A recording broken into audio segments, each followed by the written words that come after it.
ഷാപ്പിലെ കറിയും നാവിലെ രുചിയും ഇത് കേൾക്കുമ്പോൾ നിങ്ങളുടെ മനസ്സിലേക്ക് ഓടിയെത്തുന്നത് ആരാണ്? നമ്മുടെ കിഷോറേട്ടൻ അല്ലേ? കിഷോറേട്ടൻ അഭിനയത്തിൽ മാത്രമല്ല പാചകത്തിലും പുപ്പുലിയാണെന്ന് പണ്ടേ തെളിയിച്ചതാണ്. അദ്ദേഹത്തിന്റെ അമ്മ വീട്ടിലേക്ക് പോയിട്ടില്ലാത്തവരും ചുരുക്കം തന്നെ. ഇന്ന് നമ്മുടെ ബ്രാൻഡ് ബുദ്ധിയുടെ യാത്ര അദ്ദേഹത്തിന്റെ അമ്മ വീട്ടിലേക്കാണ്.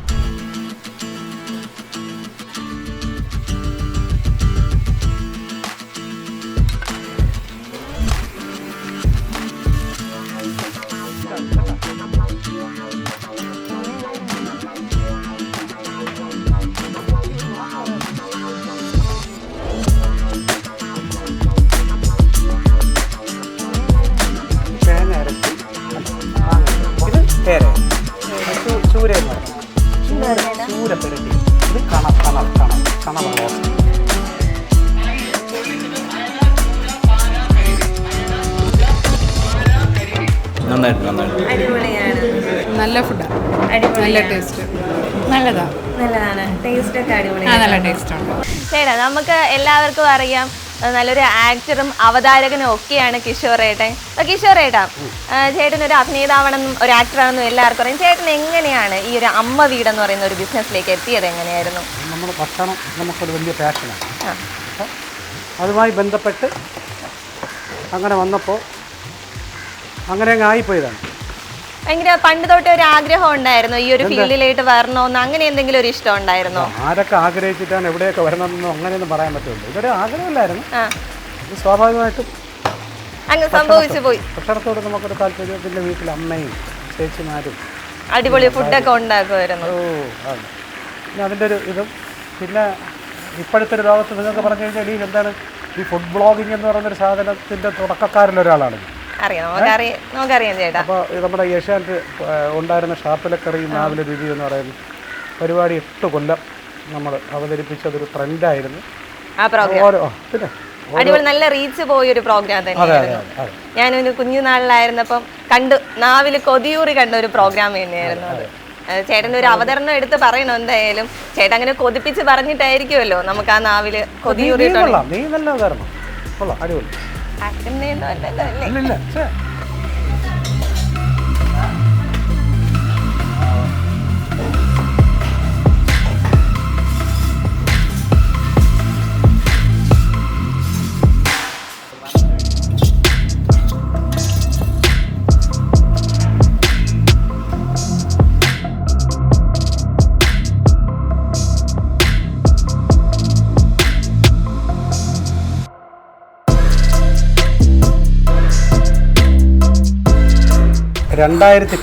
ഡിസംബർ 23 തുടങ്ങുന്നത്. അത് ഇവിടെ അല്ലായിരുന്നു, നമ്മുടെ അമ്മത്തൊട്ടിലിൻ്റെ അടുത്തായിട്ടായിരുന്നു സ്റ്റാർട്ട് ചെയ്തു.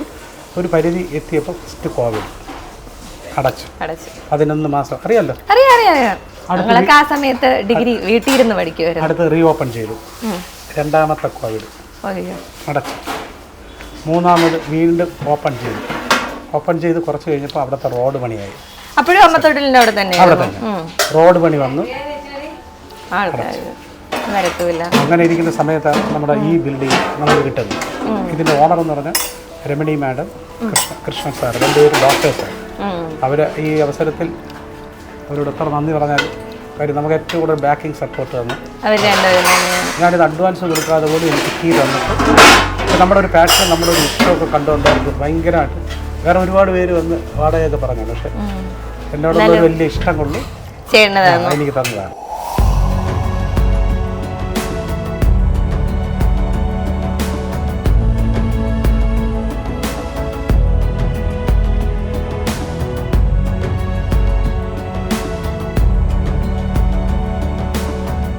മോട്ടിവേഷൻ സ്പീക്കറിലോട്ട് എത്തിയത് എങ്ങനെയായിരുന്നു? ഞാൻ കൊല്ലകാലം പാരലൽ കോളേജിൽ അധ്യാപകനായിരുന്നു.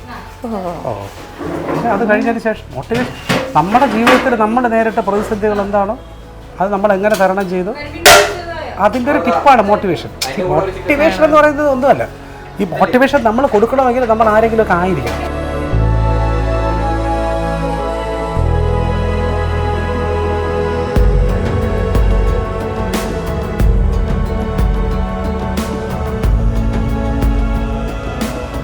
അതായത് ഭക്ഷണം കഴിക്കാൻ വരുന്ന ഒരാളിൻ്റെ ഒരു എന്താണ് ജനാധിപത്യപരമായ ഒരു അവകാശമാണ്. ഞാൻ പൈസ കൊടുത്തില്ലേ ഭക്ഷണം കഴിക്കണേ, അപ്പൊ അത് ഉണ്ടാക്കുന്ന സ്ഥലം എനിക്ക് കാണണമെന്ന് പറഞ്ഞാൽ കാണിച്ചു കൊടുക്കണ്ടേ? അതുകൊണ്ടാണ് നമ്മളിങ്ങനെ തുറന്നിട്ടിരിക്കുന്നത്. അതുകൊണ്ട് വയ്ക്കുന്നത് വല്ലവളായിരുന്നാലും ആ വല്ലവളയും കാണണം, വിളമ്പുന്നത് നല്ലവളായിരുന്നാലും ആ നല്ലവളയും കാണണം. എനിക്ക് ഈ എന്താണ് ആളുകളുമായിട്ട് ഇടപെടുക അതെൻ്റെ ഒരു ഇതിലുള്ളതാണ്. ഒരു അധ്യാപനം കൂടെ ആയതുകൊണ്ടായിരിക്കാം എല്ലാ സ്പേസുകളിലും ഞാൻ പോകും. എന്താണെന്നറിയാമോ, നമ്മൾ പുതിയ ആളുകളുമായി നമ്മൾ ഇടപഴകണം, എങ്കിലേ നമുക്ക് പലതും പഠിക്കാൻ പറ്റും. ഓരോ ആൾക്കാരും നമുക്ക് പുതിയത് പഠിക്കാൻ എന്തായാലും ആരെയും ചെറുതായി കാണുക, ഒരു കൊച്ചു കുട്ടിയെ പോലും നമ്മൾ ചെറുതായി കാണുക, അവരിൽ നമുക്ക് ഒരുപാട് പഠിക്കാനുണ്ട്. ഒരാളിനെ കേൾക്കുക എന്നുള്ളതാണ് ഒരാളിൻ്റെ ഏറ്റവും വലിയ ക്വാളിറ്റി. അതെന്താണെന്നറിയാം. ഞാൻ അങ്ങനെ നിന്ന് കേൾക്കും. ഞാൻ ഫ്രീ ആയിട്ട് നിൽക്കുകയാണെന്നുണ്ടെങ്കിൽ ഞാൻ ഇവിടെ തന്നെ കാണും, ഇവിടെ അടുക്കളയിൽ കാണും.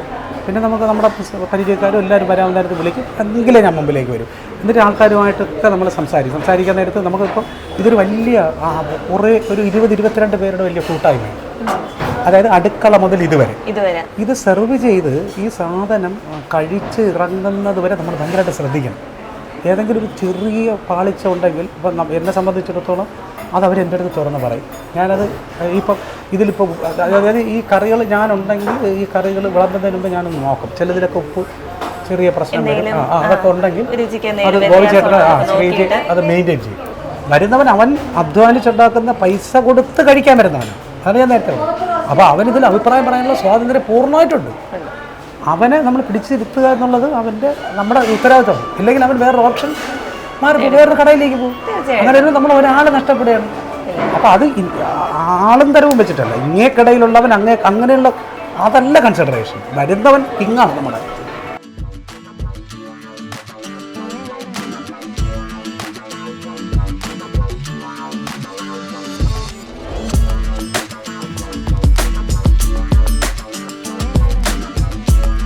തിയറി നമുക്ക് ഏത് AC റൂമിൽ ഇരുന്നോ എവിടെ ഇരുന്ന് വേണോ പറയാം, പക്ഷേ അത് പ്രാവർത്തികമാക്കുക എന്നുള്ളതാണ് ഏറ്റവും വലിയ കാര്യം. അപ്പോൾ പ്രാവർത്തികമാകും ബിസിനസ്സിൽ ഇറങ്ങുമ്പോൾ നമ്മൾ ഏറ്റവും അധികം ശ്രദ്ധിക്കേണ്ടത് അതെങ്ങനെ പ്രാവർത്തികമാക്കാൻ പറ്റും, അതിനെങ്ങനെ നമുക്ക് മാർക്കറ്റ് ചെയ്യാൻ പറ്റും, അതിനെങ്ങനെ അപ്രോച്ച് ചെയ്യാൻ പറ്റും, ഏത് ലെവലിലേക്ക് ചെയ്യാമെന്നുള്ളതാണ്. എല്ലാ ദിവസവും ചാളയം പിരിച്ച് ചോറും കൊടുത്തു കഴിഞ്ഞാൽ ഇതുപോലുള്ളൊരു വലിയ വാടക കൊടുക്കുന്ന ഒരു സ്ഥലത്തേക്ക് നമുക്ക് ഒരിക്കലും ഒരു പൈസ കിട്ടില്ല. ഞാനെന്ന് പറഞ്ഞാൽ വലിയ സാമ്പത്തിക പ്രതിസന്ധിയിലാണ് ഇപ്പോഴും നിൽക്കുന്നത്. ഞാനിപ്പോൾ പറഞ്ഞ 4 പ്രതിസന്ധി ഘട്ടത്തിൽ നമുക്കിത് വിടാൻ പറ്റാത്ത എൻ്റെ ഒരു പാഷനും കൂടിയാണ് ബിസിനസ്സിനപ്പുറത്തേക്ക്.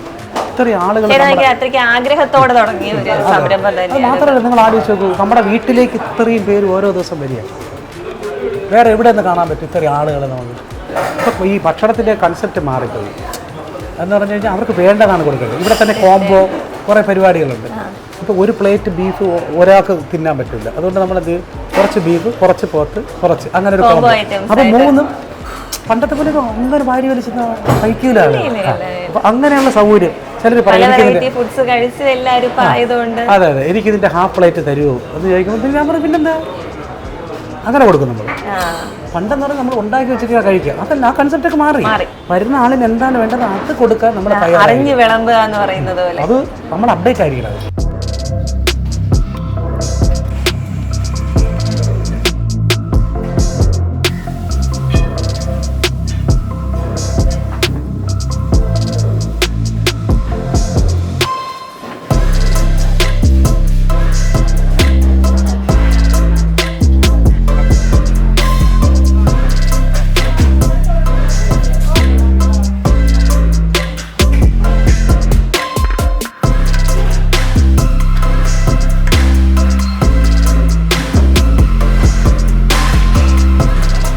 ഇപ്പോൾ പുതിയൊരു സ്റ്റാഫാണ് വരുന്നതെങ്കിൽ നമ്മൾ ഇവിടെ നിർത്തും താഴെ.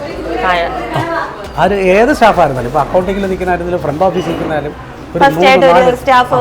കാര്യം അവിടെ നിന്നാലേ ഇവിടെ എന്തൊക്കെയാണ് ഇവിടെ നിന്ന് പോണേന്ന് ആദ്യം അറിയാൻ പറ്റും. അതൊരു 5 ദിവസം നിന്ന് കഴിഞ്ഞാൽ ആ കുട്ടിക്ക് അല്ലെങ്കിൽ ആ പയ്യന് മനസ്സിലാവും, അല്ലെങ്കിൽ ആ ആളിന് മനസ്സിലാവും ഇവിടെ നിന്ന് എന്തൊക്കെയാണ് പൊയ്ക്കൊണ്ടിരിക്കുന്നത്. എന്നിട്ടേ അവൻ്റെ ഫ്രണ്ടിലേക്ക് നോക്കും, എങ്കിലേ അറിയാൻ പറ്റും. കാര്യം ഇവിടെ ഇന്ന സാധനങ്ങളാണെന്ന് അറിയാമെന്നുള്ളവരാണ് വരണേ. അപ്പോൾ ഇവിടെ വന്നിട്ട് അത് ഉണ്ടോ എന്ന് ചോദിക്കുമ്പോൾ ഇവിടെ ഇരിക്കുന്നത് അറിഞ്ഞുകൂടുന്നുണ്ടെങ്കിൽ അത് ഭയങ്കര മോശമല്ലേ. നമ്മൾ രാവിലെ 11:30 to രാത്രി 11 മണിയാണ്, അതാണ് ടൈം. അപ്പോൾ ഇത്രയും ഡിഷ് ഉള്ളതുകൊണ്ട് നമ്മൾ ബ്രേക്ക്ഫാസ്റ്റ് കൂടെ വെച്ച് കഴിഞ്ഞാൽ എത്തൂല. ചേട്ടാ ഒരു കാര്യം ചോദിക്കാൻ മറന്നു ചേട്ടാ, ചേട്ടൻ എന്താ ഈ ഹോട്ടലിന് അമ്മ വീടെന്ന് കൊടുക്കാനുള്ള കാരണം എന്തായിരുന്നു? വീട് നമ്മുടെ ഒരു ട്രഡീഷണൽ ഫുഡാണ് ചെയ്യുന്നത്. വീട്ടിൽ നമ്മൾ വയ്ക്കുന്ന പോലെ കണ്ടില്ലേ വിറകടുപ്പല്ലേ ഇല്ല കണ്ടായിരുന്നു ഞങ്ങൾ കിച്ചണിൽ കയറിയപ്പോൾ കണ്ടായിരുന്നു. അങ്ങനെയുള്ള ഫുഡാണ് നമ്മൾ തയ്യാറാക്കുന്നത്. അപ്പോൾ അതായത് ഒരു homely atmosphere plus homely food. മലയാളിക്ക് ഭക്ഷണത്തിന് വലിയൊരു കൺസെപ്റ്റുള്ള ആളുകളാണ് മലയാളി. 14 ജില്ലകളിലും 14 ടേസ്റ്റുള്ള ഇത്രയും ഭക്ഷണത്തിൻ്റെ വൈവിധ്യമുള്ള വേറെ ഒരു ജില്ലയില്ല.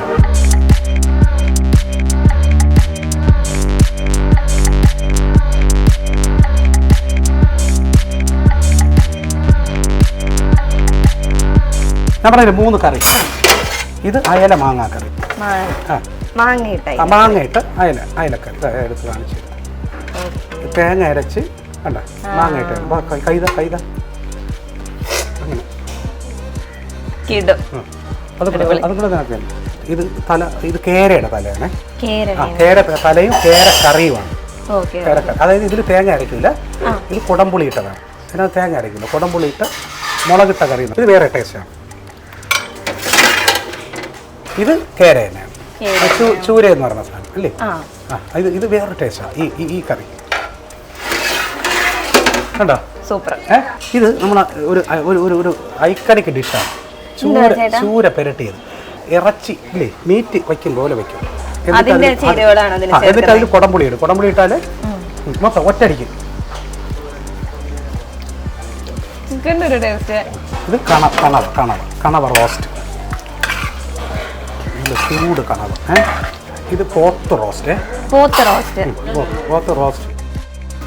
ബീഫ് കറി, ചെറിയ ഉള്ളിട്ട് വെച്ച ബീഫ് കറി. ഒരു കഷ്ണം തിന്ന് നിന്റെ മാവ് പിഴിഞ്ഞോണ്ട്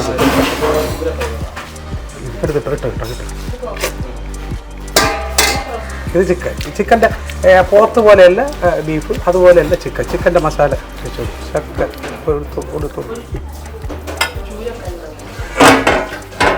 ഡിഫറൻസ് ഉണ്ട് നല്ലതായിട്ട് അല്ലേ ചേട്ടാ. ഇപ്പൊ ഒരിടത്ത് ഈ സാമ്പത്തിക തട്ടിപ്പ് നമ്മൾ പലയിടത്തും കേൾക്കുന്നുണ്ട്. റീസെന്റ് ആയിട്ട് തന്നെ കൃഷ്ണകുമാറിന്റെ മകൾ ദിയ കൃഷ്ണയുടെ സ്ഥാപനത്തിൽ വലിയൊരു സാമ്പത്തിക തട്ടിപ്പാണ് നടന്നത്. അപ്പൊ ചേട്ടൻ എങ്ങനെയാ ആ കാര്യങ്ങളൊക്കെ ഒന്ന് മാനേജ് ചെയ്ത് പോകുന്നത് എങ്ങനെയാ? സാമ്പത്തികമായ തട്ടിപ്പ് അത് പറഞ്ഞുതരാം. അതാണ്ട് ഞാനിവിടെ ഇല്ലാത്ത സമയത്ത് രഞ്ജിനിയുടെ QR കോഡ് ഇവിടെ വയ്ക്കും. അതാണ് ഇപ്പം നടന്ന ഏറ്റവും വലിയ ഓൺലൈനിലെ സാമ്പത്തിക തട്ടിപ്പിൻ്റെ. രഞ്ജിനിയുടെ QR കോഡ് വയ്ക്കും. നമുക്കറിയാൻ പറ്റില്ല. വൈകുന്നേരം ഞാൻ വന്ന് കണക്കൊക്കെ നിർത്തുന്നത് ഇല്ല സാർ, പക്ഷേ ഇതിൽ സെയിലടിക്കുമ്പോൾ ഇതിൽ കമ്പ്യൂട്ടറിൽ ഇത് കൊണ്ടല്ലോ. അപ്പോൾ അത് പറയുമ്പോൾ പിന്നെ സത്യസന്ധമായിട്ട് പറഞ്ഞു എൻ്റെ QR കോഡാണ് വെച്ചത്. അപ്പോൾ നമ്മളത് സോൾവ് ചെയ്യും. അങ്ങനെയല്ല, നമ്മൾ ഈ ബാങ്കിൻ്റെ സെർവർ പലപ്പോഴും നമ്മുടെ കമ്പനി ഇത് കറണ്ട് അക്കൗണ്ടായിട്ടൊക്കെ വരുമ്പോൾ കുറേയൊക്കെ ജാമാകും. അപ്പോൾ ഇവിടെ ഇരിക്കുന്ന ആളാരും അവർ QR കോഡ് വയ്ക്കും. അത് അവർ വ്യക്തമായിട്ട് എഴുതും.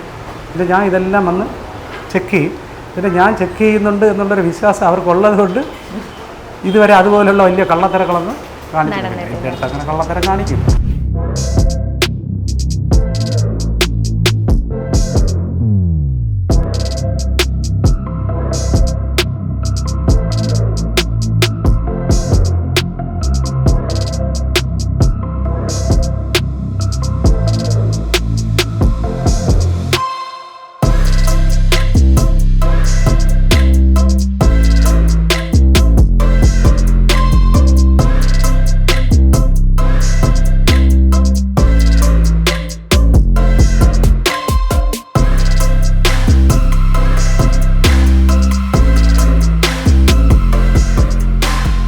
പ്രമോദാണ്, അനിയനാണ് ഇപ്പൊ ബാക്കിയുള്ള കാര്യങ്ങളെല്ലാം ഇവിടുത്തെ കാര്യങ്ങളൊക്കെ അനിയനും അനിയത്തി ഭാര്യ അവർ രണ്ടുപേരും കൂടെ ചേർന്നിട്ടാണ് ആരെല്ലാം കൂടെ നോക്കി നമുക്ക് നമ്മുടെ കാര്യങ്ങൾ നടക്കും. ഒക്കെയുള്ള എല്ലാ കാര്യങ്ങളും ഇല്ല. ബാക്കി തിരക്കിലോട്ടൊക്കെ പോകുമ്പോൾ മാനേജ് ചെയ്യുന്നതൊക്കെ അല്ല, അതൊക്കെ വലിയ എടുക്കല. പിന്നെ ഇവിടെ ആരും മാനേജ് ചെയ്യേണ്ട കാര്യമില്ല. കാര്യം നമ്മൾ വ്യക്തമായ രീതിയിൽ എല്ലാം പഠിപ്പിച്ച് റെഡിയാക്കി കൊടുത്തിട്ടുണ്ട്. നമ്മൾ രാവിലെ ഇത് ചെയ്യും അത് ചെയ്യുമെന്ന് പറയേണ്ട കാര്യമില്ല. നമ്മൾ കറക്റ്റ് സമയത്ത് വന്ന് ഇന്നാൾ ഇന്നത് ചെയ്ത് ഇന്നാൾ എന്തെങ്കിലും ചെയ്യാതെ എന്തെങ്കിലും ബാക്കിയുള്ള കാര്യങ്ങളെല്ലാം ബുദ്ധിമുട്ടുണ്ടെങ്കിൽ ഇവിടെ നിന്ന് വിളിച്ച് ചോദിക്കും. ചിലപ്പോൾ നമ്മൾ പറയാം കുറച്ചുകൂടെ സിസ്റ്റമാറ്റിക് ആയിട്ട് സാധനങ്ങൾ ചെയ്ത് വെച്ചിട്ടുണ്ട്. പുതിയ എന്തെങ്കിലും മെനൂസ് ഒക്കെ കൊണ്ടുവരാൻ പുതിയ മെനുവിന്റെ കാര്യമാണ്. ഇനി അടുത്ത് നമ്മൾ ഇതുണ്ട്, ഗ്രിൽഡ് അറേബ്യൻ വൈകുന്നേരം അറേബ്യൻ ഐറ്റംസ്. അതെന്നറിയാമോ, നമ്മളിപ്പോൾ ഒരു ഫാമിലി ആയിട്ട് അതായത് അച്ഛൻ അമ്മ 2 കുട്ടികൾ അന്ന് കഴിഞ്ഞാൽ ഇവിടുത്തെ ഭക്ഷണം കഴിക്കും. പക്ഷെ അവർക്കൊക്കെ ഈ ചുട്ട സാധനം ഈ ഗ്രിൽഡ് ആ സാധനങ്ങൾ കൂടെ ഉണ്ടെങ്കിൽ നന്നായിരിക്കും. ഇല്ലെങ്കിൽ ഇവർ എന്ത് ചെയ്യുന്നറിയാം, ഈ 2 പിള്ളേരും കൂടെ അച്ഛനമ്മ വലിച്ചുകൊണ്ട് വേറൊരു സ്ഥലത്തോട്ട് പോയി. അപ്പോൾ അത് ചെറിയൊരു ബിസിനസ്സൊക്കെ ആണ്. ഓഗസ്റ്റ് 1st വീക്കോടുകൂടി സ്റ്റാർട്ട് ചെയ്യും. ആ വൈകുന്നേരം അത് ഗ്രില്ലിന്റെ വേറെ ഗ്രില്ലെല്ലാം കൂടെ വരാൻ നേരത്ത് ഒരു പ്രാവശ്യം കൂടെ വാ. ആ ഗ്രില്ലിന്റെ സാധനങ്ങളെല്ലാം കൂടെ നമുക്ക് പിന്നെ അത് നമുക്ക് ഫിഷ് വരും, ചിക്കൻ വരും, എല്ലാം വരും.